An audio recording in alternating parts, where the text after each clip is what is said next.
Welcome our YouTube channel GS with Anshu. दोस्तों 67वीं BPSC PT के लिए दृष्टि का सेट नंबर 11 लगाते हैं। इसमें सारे प्रश्न बहुत ही इम्पोर्टेंट दिए गए हैं जो आपके एग्ज़ाम में आने की पूरी संभावना है, इसलिए वीडियो को लास्ट तक ज़रूर देखें। साथ में जो लोग बिहार प्रधान शिक्षक की तैयारी कर रहे हैं तो वो लोग भी इस सेट को ज़रूर लगाएं। चलिए शुरू करते हैं। पहला प्रश्न है, निम्नलिखित में से किसने अनुच्छेद 370 हटाने का समर्थन किया था? इम्पोर्टेंट प्रश्न है।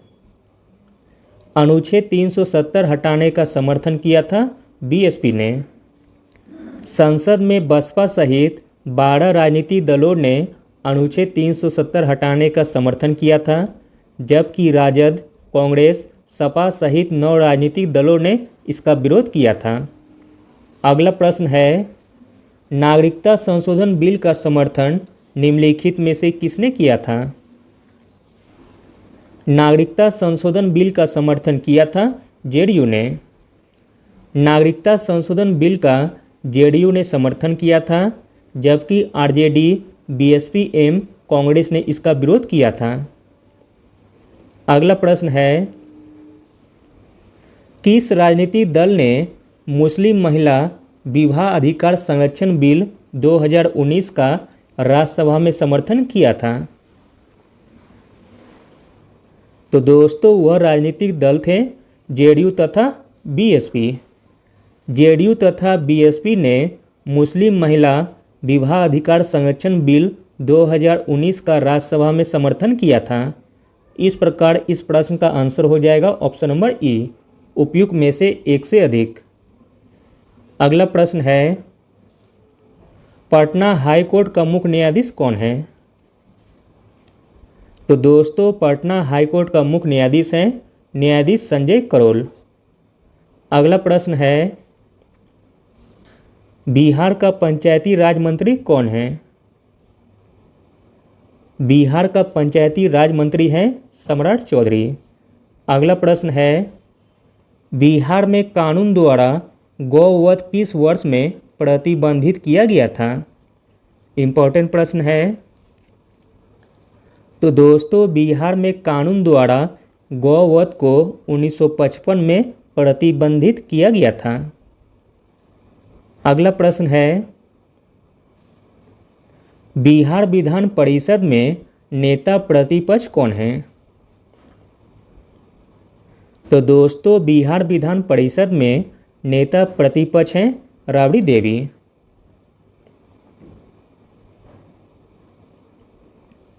अगला प्रश्न है, इनमें से कौन 2 बार बिहार का राज्यपाल रहा है? तो दोस्तों बिहार का राज्यपाल 2 बार रहा है अफलाक उर रहमान किदवई। अगला प्रश्न है, बिहार का प्रथम गैर कांग्रेसी मुख्यमंत्री कौन था? बिहार का प्रथम गैर कांग्रेसी मुख्यमंत्री था महामाया प्रसाद सिन्हा। अगला प्रश्न है, किस राजनीतिक दल की बिहार विधानसभा में 4 सीटें और बिहार विधान परिषद में 1 सीट है? तो दोस्तों वह राजनीतिक दल का नाम है वीआईपी। वीआईपी दल की बिहार विधानसभा में 4 सीटें और बिहार विधान परिषद में 1 सीट है। अगला प्रश्न है, इंडियन इकोनॉमिक क्राइसिस पुस्तक किसने लिखी है? इंडियन इकोनॉमिक क्राइसिस पुस्तक लिखी गई है सीटी कुरियन के द्वारा। अगला प्रश्न है, बिहार की ग्रामीण साक्षरता दर क्या है? तो दोस्तों बिहार की ग्रामीण साक्षरता दर है 69.5%, जो कि ऑप्शन में नहीं दिया गया है। इस प्रकार ऑप्शन नंबर ई सही हो जाएगा, उपयुक्त में से कोई नहीं। अगला प्रश्न है, झारखंड बिहार का अभिन्न अंग था? तो दोस्तों झारखंड बिहार का अभिन्न अंग था 1999 में। वर्ष 2000 में बिहार से अलग करके झारखंड राज्य बनाया गया था। अगला प्रश्न है, बिहार में 3 कठिया पद्धति क्या है? बिहार में 3 कठिया पद्धति है कृषि पद्धति। अगला प्रश्न है, लोकनायक की उपाधि किसे दी गई है? आसान सा प्रश्न है। लोकनायक की उपाधि दी गई है जयप्रकाश नारायण को। अगला प्रश्न है, बिहार में सतत विकास के लिए राज्य सरकार द्वारा 7 निश्चय योजना अभियान कब प्रारंभ किया गया था? तो दोस्तों 7 निश्चय योजना अभियान प्रारंभ किया गया था 2015 में। अगला प्रश्न है, वर्ष 2021-22 में बिहार का राजकोषीय घाटा राज्य के सकल घरेलू उत्पाद का कितना % है? तो दोस्तों वर्ष 2021-22 में बिहार का राजकोषीय घाटा राज्य के सकल घरेलू उत्पाद का 2.97% है। अगला प्रश्न देखते हैं, अंतरिम चल निधि समायोजन सुविधा को किस समिति ने सुझाया था? तो दोस्तों अंतरिम चल निधि समायोजन सुविधा को सुझाया था नरसिम्हन समिति ने। अगला प्रश्न देखते हैं, विशेष आर्थिक क्षेत्र अत्यधिक फसल डैश प्रयोग की लाइन पर आधारित थे? तो दोस्तों विशेष आर्थिक क्षेत्र अत्यधिक फसल चयनित प्रयोग की लाइन पर आधारित है। अगला प्रश्न है, विश्व व्यापार संगठन में भारत कब सम्मिलित हुआ था? तो दोस्तों विश्व व्यापार संगठन में भारत सम्मिलित हुआ था 1995 में। विश्व व्यापार संगठन वर्ष 1995 में अस्तित्व में आया एवं भारत उसका संस्थापक सदस्य है। अगला प्रश्न है, संशोधित मूल्यवर्धित कर यानी कि मॉडवेट संबंधित है? तो दोस्तों मॉडवेट संबंधित है उत्पाद कर से। अगला प्रश्न देखते हैं, रैयतवाड़ी व्यवस्था प्रारंभिक रूप से प्रारंभ की गई? तो दोस्तों रैयतवाड़ी व्यवस्था प्रारंभिक रूप से प्रारंभ की गई थी तमिलनाडु में। अगला प्रश्न है, नेफेड है एक? तो दोस्तों नेफेड है एक सरकारी संगठन। अगला प्रश्न है, आय की असमानता मापी जाती है? तो दोस्तों आय की असमानता मापी जाती है गिनी लॉरेंज अनुपात के द्वारा। आय की असमानता मापी जाती है गिनी लॉरेंज अनुपात के द्वारा। अगला प्रश्न है, तेल के संकट के कारण अधिकांश विकसित देशों ने डैश समस्या का सामना किया है? तो दोस्तों तेल के संकट के कारण अधिकांश विकसित देशों ने मुद्रास्फीति जनित मंदी का समस्या का सामना किया है। अगला प्रश्न है, 1945-46 में दिल्ली में हुए आईएनए मुकदमे के पक्ष में पेश हुए वकील कौन थे? तो दोस्तों 1945-46 में दिल्ली में हुए आईएनए मुकदमे के पक्ष में पेश हुए वकील थे भूलाबाई देसाई। अगला प्रश्न है, सही कालानुक्रमिक क्रम में भारतीय स्वतंत्रता संग्राम से जुड़ी निम्नलिखित घटनाओं को व्यवस्थित करें। आपको क्रम में सजाना है। तो दोस्तों इसका राइट आंसर हो जाएगा ऑप्शन नंबर ए। पहले हुआ था कांग्रेस मंत्रालय का इस्तीफा जो कि 29 से 30 अक्टूबर 1939 को हुआ था। फिर इसके बाद हुआ था मुस्लिम उद्धार दिवस जो कि 22 दिसंबर 1939 को मनाया गया था।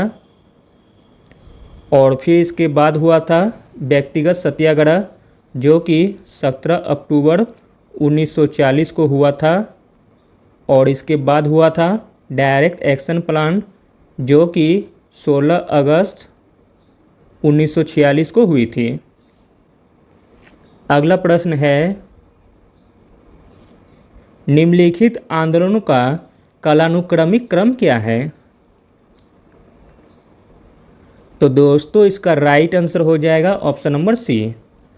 पहले हुई थी इंडिगो आंदोलन, फिर इसके बाद हुआ था पाटनी आंदोलन, फिर इसके बाद हुआ था दक्कन दंगे और लास्ट में पंजाब में भूमि अलगाव के खिलाफ आंदोलन हुए थे। अगला प्रश्न है, इनमें से बिहार के किस नेता ने हम्मी मिंट कमीशन के समक्ष रांची में प्रस्तुत होकर दलितों के लिए मताधिकार की मांग रखी थी? तो दोस्तों बिहार के वह नेता थे बाबू जगजीवन राम। बिहार के जगजीवन राम ने हम्मी मिंट कमीशन के समक्ष रांची में प्रस्तुत होकर दलितों के लिए मताधिकार की मांग रखी थी। अगला प्रश्न है, इनमें से किसने बक्सर के युद्ध के तुरंत बाद अंग्रेजों के विरुद्ध बिहार में विद्रोह की शुरुआत की थी? तो दोस्तों महाराजा फतेह बहादुर शाही ने बक्सर के युद्ध के तुरंत बाद अंग्रेजों के विरुद्ध बिहार में विद्रोह की शुरुआत की थी। अगला प्रश्न है, भारत छोड़ो आंदोलन के दौरान पटना के साथ शहीद कहे जाने वाले व्यक्तियों में से कौन बीएन कॉलेज का विद्यार्थी था? तो दोस्तों बीएन कॉलेज का विद्यार्थी था Jagatpati Kumar, option number D. अगला प्रश्न है, इनमें से किसने उलगुलान आंदोलन प्रारंभ किया था? तो दोस्तों उलगुलान आंदोलन प्रारंभ किया गया था बिरसा मुंडा के द्वारा। अगला प्रश्न है, निम्नलिखित में से कौन एका आंदोलन के लिए जिम्मेदार थे? एका आंदोलन के लिए जिम्मेदार थे अवध के हरदोई, बहराइच आदि के किसान। एका आंदोलन जो कि 1921-22 में अवध के किसानों के द्वारा चलाया गया था। अगला प्रश्न है, इनमें से किस वायसराय को अंडमान द्वीप समूह में छुरा मारकर मौत के घाट उतार दिया गया था? तो दोस्तों वह वायसराय का नाम है Lord Mayo, option number C. Lord Mayo को एक अफगान शेर अली अफरीदी ने 8 फरवरी 1872 में चाकू मारकर पोर्ट ब्लेयर पर हत्या कर दी गई थी।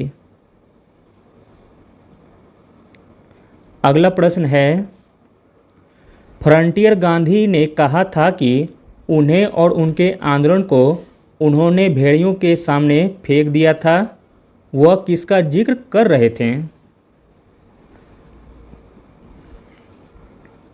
तो दोस्तों वह जिक्र कर रहे थे कांग्रेस नेतृत्व का। अगला प्रश्न है, मुख्य खालसा दीवान ने किसे गिरे हुए सिख और अपराधी के रूप में घोषित किया था? तो दोस्तों मुख्य खालसा दीवान ने गिरे हुए सिख और अपराधी के रूप में घोषित किया था गदर पार्टी के क्रांतिकारी को। अगला प्रश्न है, पूना समझौता कब हस्ताक्षरित किया गया था? पूना समझौता हस्ताक्षरित किया गया था 24 सितंबर 1932 को। अगला प्रश्न है, मद्रास में जस्टिस पार्टी के उनकी डैश की वजह से द्वैध शासन के प्रयोग को प्रांत में सफल बना दिया। तो दोस्तों मद्रास में जस्टिस पार्टी के उनके ब्राह्मण विरोधी रुख की वजह से द्वैध शासन के प्रयोग को प्रांत में सफल बना दिया। अगला प्रश्न है, इनमें से किसने अप्रैल 1930 में वेदारण्य सत्याग्रह का आयोजन किया था?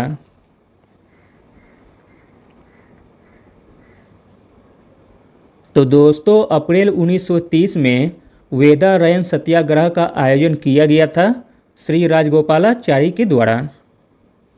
अगला प्रश्न है, किसे चंपारण सत्याग्रह का एक महत्वपूर्ण पहलू सही मायने में कहा जा सकता है? तो दोस्तों चंपारण सत्याग्रह का एक महत्वपूर्ण पहलू सही मायने में कहा जा सकता है भारत के राष्ट्रीय आंदोलन में किसान आंदोलन का शामिल होना। दोस्तों आगे 10 प्रश्न मैथ के दिए गए हैं, जिन्हें भी बनाना हो तो वो वीडियो पॉज करके बना सकते हैं। मैं सभी का आंसर बता देता हूँ। 41 का आंसर हो जाएगा ऑप्शन नंबर सी। 42 का आंसर हो जाएगा ऑप्शन नंबर डी।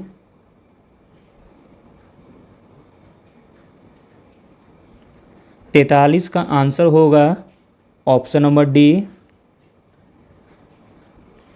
44 का आंसर हो जाएगा ऑप्शन नंबर ए। 45 का आंसर होगा ऑप्शन नंबर सी। 46 का आंसर हो जाएगा ऑप्शन नंबर बी। 47 का आंसर होगा ऑप्शन नंबर बी।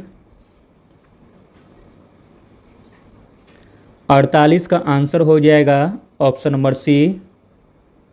49 का आंसर हो जाएगा ऑप्शन नंबर सी। 50 का आंसर हो जाएगा ऑप्शन नंबर ए। चलिए आगे देखते हैं। अगला प्रश्न है, आधुनिक परमाणु प्रतीक डैश द्वारा प्रस्तावित विधि पर आधारित है। तो दोस्तों आधुनिक परमाणु प्रतीक बर्जीलियस द्वारा प्रस्तावित विधि पर आधारित है। अगला प्रश्न है, निम्नलिखित विशेषताओं में से कौन सी रासायनिक परिवर्तन की विशेषता नहीं है? तो दोस्तों रासायनिक परिवर्तन की विशेषता नहीं है ऊर्जा में कोई निवल परिवर्तन नहीं होना, ऑप्शन नंबर सी।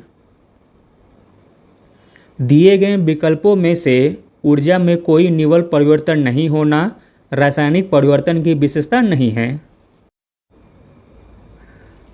अगला प्रश्न है, ऐसे पदार्थ को जो बिना रासायनिक प्रतिक्रिया के अन्य पदार्थों से नमी को आसानी से अवशोषित कर लेते हैं उसे डैश कहा जाता है। तो दोस्तों इसका राइट आंसर हो जाएगा ऑप्शन नंबर ई, उपयुक्त में से कोई नहीं। सुखाने वाले एजेंट जिन्हें डिसिकेटिंग एजेंट के रूप में भी जाना जाता है रासायनिक रूप से प्रतिक्रिया किए बिना अन्य पदार्थों से नमी को अवशोषित कर सकते हैं। अगला प्रश्न है, कार्बन मोनोऑक्साइड से प्रदूषित वायु में सांस लेना खतरनाक है क्योंकि दोस्तों CO रक्त में ऑक्सीजन के साथ संयोजन करता है। अगला प्रश्न है, डैश के अभ्यास से जानवरों के क्लोन तैयार किए जाते हैं। तो दोस्तों आनुवंशिकी के अभ्यास से जानवरों के क्लोन तैयार किए जाते हैं। अगला प्रश्न है, निम्नलिखित में से डैश आम के पौधे और बंदर दोनों की कोशिकाओं में पाया जाता है। तो दोस्तों आम के पौधे और बंदर दोनों की कोशिकाओं में पाया जाता है कोशिका झिल्ली। अगला प्रश्न है, डैश मांसपेशी को हड्डी से जोड़ता है। तो दोस्तों मांसपेशी को हड्डी से जोड़ता है कंडरा। अगला प्रश्न है, फूल का डैश फल बनता है। तो दोस्तों फूल का अंडा से फल बनता है। अगला प्रश्न है, द्विपद विज्ञान संबंधी नाम का उदाहरण है। द्विपद विज्ञान संबंधी नाम का उदाहरण है राजा टाइग्रीना। अगला प्रश्न है, संक्रामक रोगों का सबसे समान वाहक है? तो दोस्तों संक्रामक रोगों का सबसे समान वाहक है मच्छी। अगला प्रश्न है, विटामिन ए का सबसे अच्छा स्रोत है? तो दोस्तों विटामिन ए का सबसे अच्छा स्रोत है गाजर। अगला प्रश्न है, कंधे पर पाया जाने वाला जोड़ डैश में भी पाया जाता है?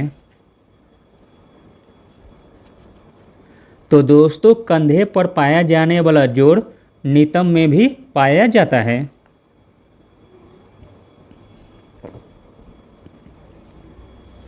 अगला प्रश्न है, निम्नलिखित में से डैश हमारे शरीर के तापमान को नियंत्रित करने के लिए सबसे अधिक सक्रिय रूप से कार्य करता है?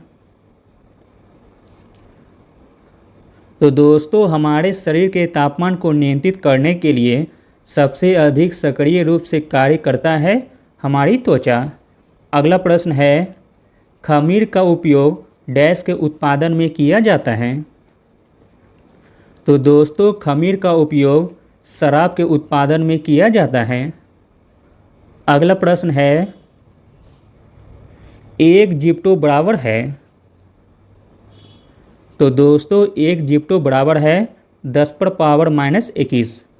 अगला प्रश्न है, पेंडुलम घड़ी की समयावधि यानी कि दोलनकाल होती है? पेंडुलम घड़ी की समयावधि होती है 2 सेकंड।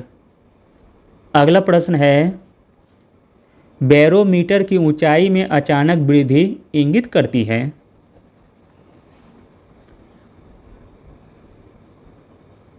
तो दोस्तों बैरोमीटर की ऊंचाई में अचानक वृद्धि इंगित करती है शुष्क मौसम की। अगला प्रश्न है, बहुत ठंड के मौसम में पानी का डैश जलीय जीवन को संरक्षित करने में मदद करता है? तो दोस्तों बहुत ठंड के मौसम में पानी का विस्तार जलीय जीवन को संरक्षित करने में मदद करता है। अगला प्रश्न है, निम्नलिखित में से ग्रीन हाउस गैस है?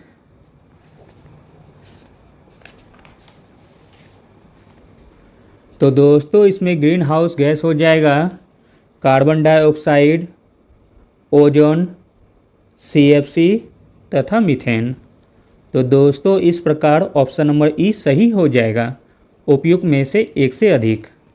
अगला प्रश्न देखते हैं, नाई के दुकान में 2 समतल दर्पण रखे जाते हैं? तो दोस्तों नाई के दुकान में 2 समतल दर्पण रखे जाते हैं एक दूसरे के समांतर। अगला प्रश्न है, बिल्ली के सूंघने की आवृत्ति का विस्तार होता है? तो दोस्तों बिल्ली के सूंघने का आवृत्ति का विस्तार होता है 45 हर्ट्ज से 64 किलो हर्ट्ज तक। अगला प्रश्न है, पृथ्वी के चुंबकीय क्षेत्र में रखे गए दंडवार चुंबक जिसकी उत्तरी ध्रुव भौगोलिक उत्तर दिशा की ओर स्थित है, डैश के चारों ओर उदासीन बिंदुओं की संख्या होती है? तो दोस्तों उदासीन बिंदुओं की संख्या होती है 2। अगला प्रश्न है, बड़े शोरूम और डिपार्टमेंटल स्टोर में इस्तेमाल किया जाने वाला विजिलेंस दर्पण होता है? तो दोस्तों बड़े शोरूम और डिपार्टमेंटल स्टोर में इस्तेमाल किया जाने वाला विजिलेंस दर्पण होता है उत्तल दर्पण। अगला प्रश्न है, एक सुचालक को दूसरे चार्ज किए गए सुचालक के पास लाकर बिना संपर्क बनाए चार्ज करने की प्रक्रिया कहलाती है? तो दोस्तों एक सुचालक को दूसरे चार्ज किए गए सुचालक के पास लाकर बिना संपर्क बनाए चार्ज करने की प्रक्रिया कहलाती है प्रेरण। अगला प्रश्न है, मिश्रण के विभिन्न द्रवीभूत घटकों को उपयुक्त पदार्थों पर अधिशोषण द्वारा अलग करने की प्रक्रिया क्या कहलाती है? तो दोस्तों वह प्रक्रिया कहलाती है आसवन। अगला प्रश्न है, एक्सरे में वर्णाक्षर एक्स का मतलब डैश किरण से है। तो दोस्तों एक्सरे में वर्णाक्षर एक्स का मतलब विद्युत चुंबकीय विकिरण से है, जो कि ऑप्शन में नहीं दिया गया है। इस प्रकार ऑप्शन नंबर ई सही हो जाएगा। अगला प्रश्न है, वाटर गैस डैश का मिश्रण होता है। तो दोस्तों वाटर गैस मिश्रण होता है CO+H2 का। अगला प्रश्न है, डैश के कारण पानी एक उत्कृष्ट शीतलन कारक है। तो दोस्तों उच्च विशिष्ट ऊष्मा के कारण पानी एक उत्कृष्ट शीतलन कारक है। अगला प्रश्न है, कोलाइट कण के आकार की सीमा होती है। कोलाइट कण के आकार की सीमा होती है 10⁻⁻7 मीटर से 10⁻⁻10 मीटर तक। अगला प्रश्न है, अक्रिस्टलीय कार्बन का सूत्र रूप है। तो दोस्तों अक्रिस्टलीय कार्बन का सूत्रतम रूप है चीनी चारकोल। अगला प्रश्न है, नगोजी ओकोंजे-इवेला विश्व की प्रथम तथा अफ्रीका की भी प्रथम महिला है जिसे विश्व व्यापार संगठन WTO का अध्यक्ष नियुक्त किया गया। वह किस देश से संबंध रखती है? तो दोस्तों वह संबंध रखती है नाइजीरिया देश से। अगला प्रश्न है, तालिबान ने अफगानिस्तान का नाम परिवर्तित करके नाम क्या रखा है?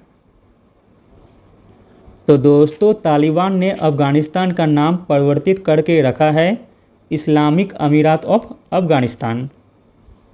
अगला प्रश्न है, वर्ष 2021 का US ओपन पुरुष एकल ग्रैंड स्लैम सर्बिया के नागरिक तथा विश्व के नंबर 1 खिलाड़ी को हराकर किसने जीता है? तो दोस्तों वर्ष 2021 का US ओपन पुरुष एकल ग्रैंड स्लैम जीता है डेनियल मेदवेदेव ने। अगला प्रश्न देखते हैं, भारत में कोविशील्ड वैक्सीन का उत्पादन निम्नलिखित में से कौन सी दवा कंपनी या बायोटेक्नोलॉजी कंपनी करती है? तो दोस्तों भारत में कोविशील्ड वैक्सीन का उत्पादन करती है serum institute of India private limited.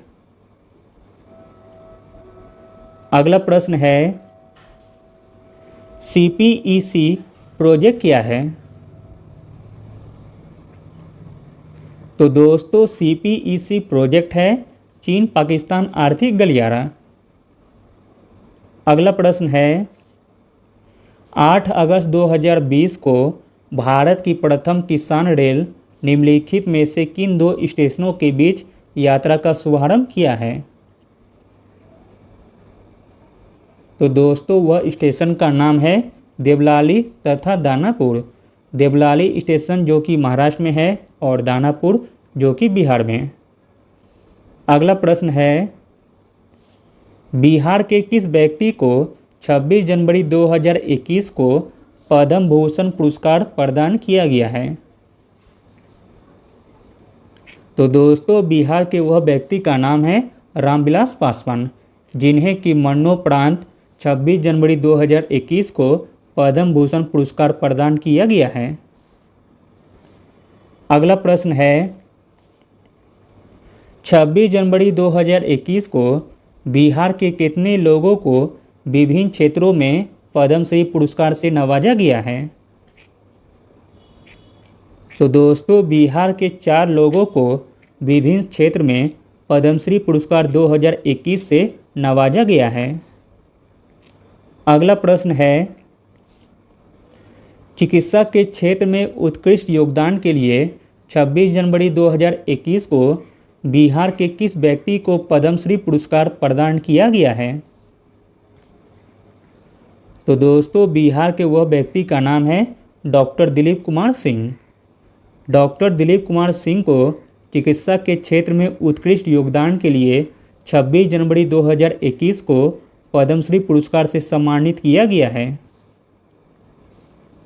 अगला प्रश्न है 1971 में भारत पाक युद्ध क्षेत्र में अनुकरणीय साहस के लिए बिहार के किस सैनिक को सर्वोच्च सम्मान परमवीर चक्र से सम्मानित किया गया था? तो दोस्तों बिहार के वह सैनिक का नाम था एल्बर्ट एक्का। 1971 के भारत पाक युद्ध क्षेत्र में अनुकरणीय साहस के लिए बिहार के एल्बर्ट एक्का को सर्वोच्च सम्मान परमवीर चक्र से सम्मानित किया गया था। अगला प्रश्न है इनमें से बिहार के किस व्यक्ति ने दादा साहेब फाल्के पुरस्कार प्राप्त किया है? तो दोस्तों दादा साहेब फाल्के पुरस्कार प्राप्त किया है अशोक कुमार ने।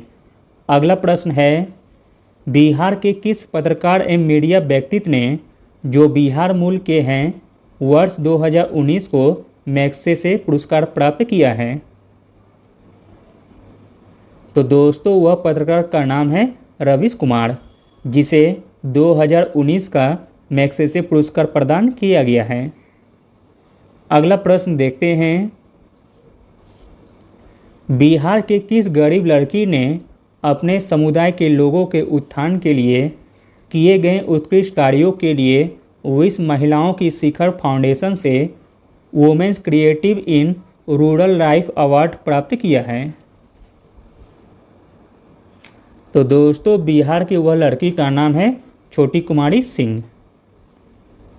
अगला प्रश्न है भारत फाउंडेशन ने नालंदा विश्वविद्यालय के सहयोग से 27 से 28 जुलाई 2019 को 5वां विश्व धर्म सम्मेलन निम्नलिखित में से किस शहर या नगर में आयोजित किया? तो दोस्तों 5वां विश्व धर्म सम्मेलन आयोजन किया गया था राजगीर में। अगला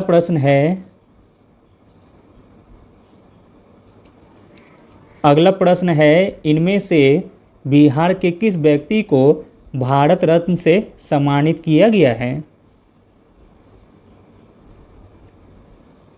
तो दोस्तों भारत रत्न से सम्मानित किया गया है डॉक्टर राजेंद्र प्रसाद को। अगला प्रश्न है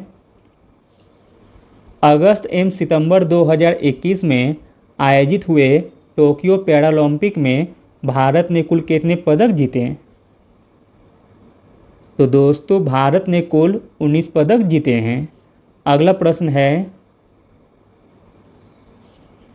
सेंट्रल विस्ता पुनर्विकास प्रोजेक्ट क्या है? तो दोस्तों सेंट्रल विस्ता पुनर्विकास प्रोजेक्ट है नई दिल्ली स्थित रायसीना हिल के समीप केंद्रीय प्रशासनिक क्षेत्र के पुनरुद्धार के लिए चल रहे पुनर्विकास के लिए संबंधित प्रोजेक्ट। अगला प्रश्न है सुशासन दिवस भारत के पूर्व प्रधानमंत्री अटल बिहारी वाजपेयी जी के जन्म दिवस पर प्रत्येक वर्ष किस तिथि को मनाया जाता है? तो दोस्तों सुशासन दिवस प्रत्येक वर्ष मनाया जाता है 25 दिसंबर को। अगला प्रश्न है विश्व का सबसे ऊंचा रेलवे पुल किस नदी के ऊपर बना है? तो दोस्तों विश्व का सबसे ऊंचा रेलवे पुल बना है चेनाब नदी पर। विश्व का सबसे ऊंचा रेलवे पुल जम्मू कश्मीर के रियासी जिले में चेनाब नदी पर स्थित है जो 1315 मीटर लंबा तथा 359 मीटर ऊंचा है। अगला प्रश्न है राष्ट्रीय अन्न सुरक्षा अधिनियम के तहत एक राष्ट्र एक राशन कार्ड स्कीम को इनमें से किसने शुरू किया था? तो दोस्तों एक राष्ट्र एक राशन स्कीम को शुरू किया था रामविलास पासवान जो कि पूर्व केंद्रीय मंत्री थे। अगला प्रश्न है मिशन इंद्रधनुष जिसे 2014 को शुरू किया गया था तथा इंटेंसिफाइड मिशन इंद्रधनुष 3.0 स्कीम निम्नलिखित में से किससे संबंधित है? तो दोस्तों मिशन इंद्रधनुष 3.0 स्कीम संबंधित है प्रत्येक बच्चे तथा प्रत्येक गर्भवती महिलाओं का टीकाकरण से। अगला प्रश्न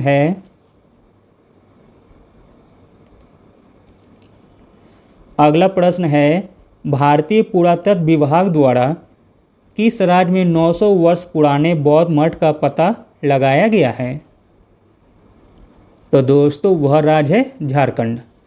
अगला प्रश्न है भारत का कौन सा इकलौता शहर है जिसे वर्ष 2020 में शहरी वन को बढ़ाने और ठीक रखरखाव की प्रतिबद्धता के लिए tree city of the world की मान्यता प्रदान की गई है? तो दोस्तों वह शहर है हैदराबाद। अगला प्रश्न है